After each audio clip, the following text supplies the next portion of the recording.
जातीय जनगणना होगी तो क्या कांग्रेस के अंदर वो लागू होगी कि नहीं होगी? जितनी संख्या भारी उसकी उतनी हिस्सेदारी, तो क्या यह कांग्रेस के अंदर लागू होगी या नहीं होगी, या वहां वही चलेगा? इंदिरा जी, राजीव जी, सोनिया जी, राहुल जी, प्रियंका जी, हमारे बिहार में लालू जी जेल गए तो राबड़ी जी, उसके बाद तेजस्वी जी, बेटी मीसा भारती वो लोकसभा में हार गई तो राज्यसभा चली गई।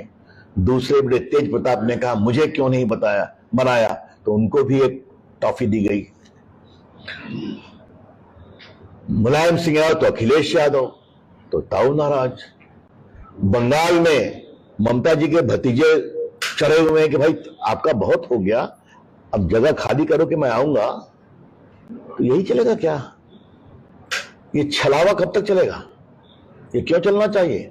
हमें गर्व है इस बात का कि भाजपा ने ईमानदारी से पिछड़ों, दलितों, आदिवासियों सबों को आगे बढ़ाने का काम किया है। और आज मैं छत्तीसगढ़ में इस बात को रखना चाहता हूं कि देश की पहली आदिवासी नेत्री, गरिमामय नेत्री आदरणीय द्रौपदी मुर्मू जी को राष्ट्रपति बनाया हमारी सरकार ने बनाया। और विरोध किसने किया? कांग्रेस ने किया। देश के गरिमामय नेता हमारे राष्ट्रपति बनाया, किसने विरोध किया? कांग्रेस ने विरोध किया है? रामनाथ कोविंद जी। और क्या वो लिस्ट गई जो अभी हमने टिकट दिया है?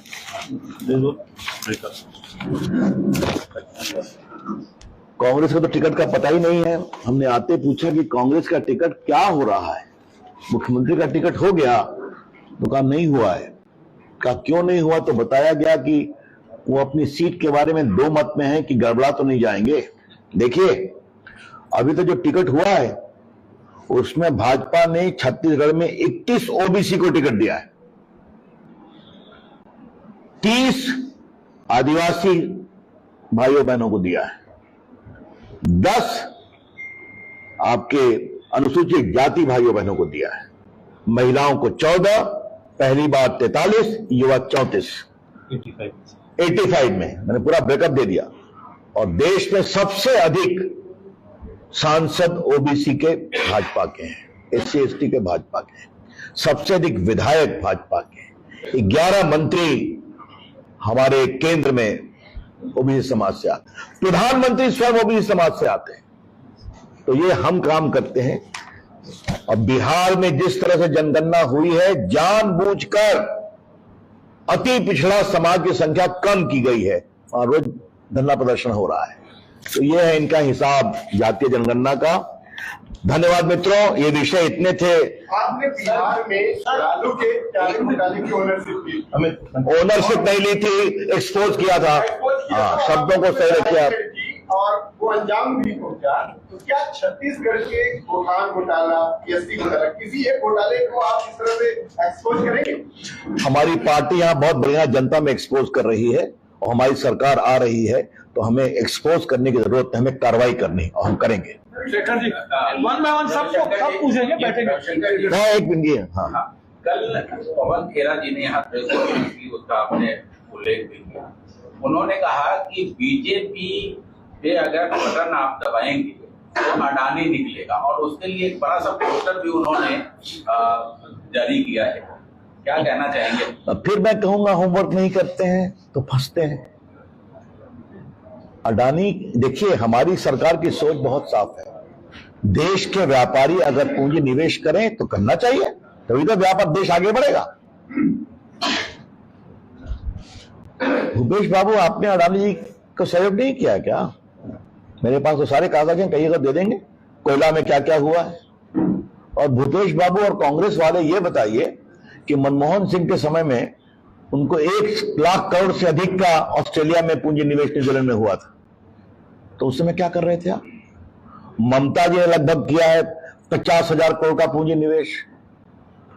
हमारे राजस्थान में तो 65,000 करोड़ का है, और केरला में तो कोची पोर्ट ही बना रहे हैं अडानी का ग्रुप। तो क्या मतलब है?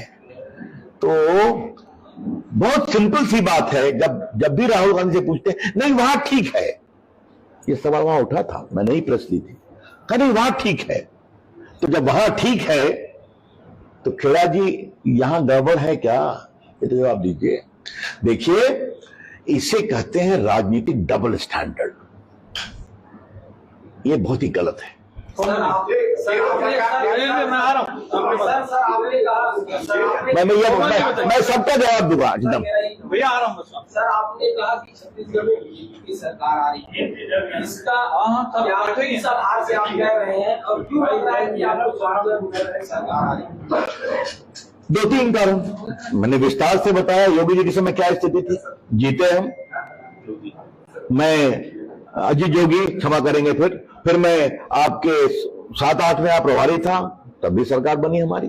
तो आपके प्रदेश के जानता हूं, यहाँ के मिजाज को जानता हूं, यहाँ के भ्रष्टाचार, कुशासन, विकास के अभाव से यहाँ की जनता त्रसित है। बिल्कुल। केंद्र सरकार प्रदेश सरकार आरोप लगाती है कि भेदभाव करती है। अभी फिर से एक आरोप लगाई है कि बस्तर में भारतीय जनता पार्टी के नेताओं को सुरक्षा दी गई, कांग्रेस के नेताओं को सुरक्षा दी गई, इस तरह की बात करने का क्या? अजीब बात है। मैं एक बात कहूंगा, उनकी सरकार तो है ना देने के लिए, क्यों नहीं दे देते? एक बात। दूसरी बात है कि धर्म परिवर्तन क्यों हो रहा है इतने बेशर्मी से? क्या सरकार का संरक्षण नहीं है? अब मैं अधिक विस्तार से नहीं बोलूंगा, बहुत संवेदनशील विषय है। कोई कार्रवाई नहीं होती यहां पर। कल भिलाई में मंदिर पर हमला हुआ कि नहीं हुआ, शिव पार्वती के मंदिर पर? तो ये क्या ढोंग करते हैं आप कि मैं राम का भक्त हूं? मुझे एक बहुत बढ़िया एक किसी व्यक्ति ने बताया कि अपनी एक फोटो बहुत वायरल कराते हैं भूपेश जी कि वो खंभों पर चलते हैं, क्या बोलते हैं, गेड़ी। अधिक वो कैंडी क्रश से कंफर्टेबल रहते हैं, यही खेला खेलते हैं। चलिए, इनका ये भी आरोप है कि सबसे ज्यादा चर्चा और मस्ती का कारण किसने? बिल्कुल, इन बातों का मैं क्या जवाब दूं? बिल्कुल बेबुनियाद है। चलिए हेमंत जी,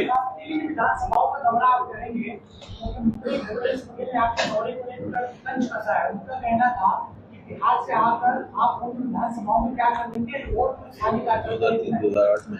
उसका जवाब बहुत सिंपल है। मैं वही करूंगा जो अपने प्रचार से अजीत जोगी का किया। मैं वही करूंगा जब 2007-8 में प्रदेश प्रभारी के रूप में यहां जीता।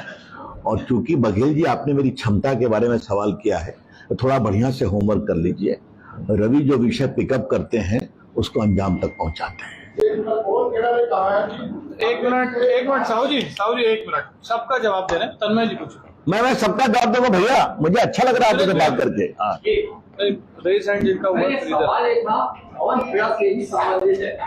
उनका ये कहना था कि एक तरफ जो है कर्नाटक चावल मांग रहा है केंद्र सरकार से, देने के लिए तैयार नहीं, और दूसरी तरफ छत्तीसगढ़ लेना चाहता है, केंद्र सरकार लेने के लिए तैयार नहीं। अब इसका मैं क्या जवाब दूं? मैंने आपको पहले बताया ना, ये तो आंकड़े आप लोग के हमारे मित्रों ने बहुत रखा है, कोई मेरे लिए बताने का तो है नहीं किस तरह से प्रधानमंत्री आवास योजना में हुआ। और ये पूरा आ रहा है चावल, उसमें पैसा एमएसपी को कौन दे रहा है? मैंने आपको बताया, उसको रिपीट कैसे करूंगा? इसलिए ऐसी बातों का जिसका कोई आधार नहीं, उसका मैं क्या जवाब दूं? पीयूष जी, प्रसाद जी, आपसे एक सवाल है।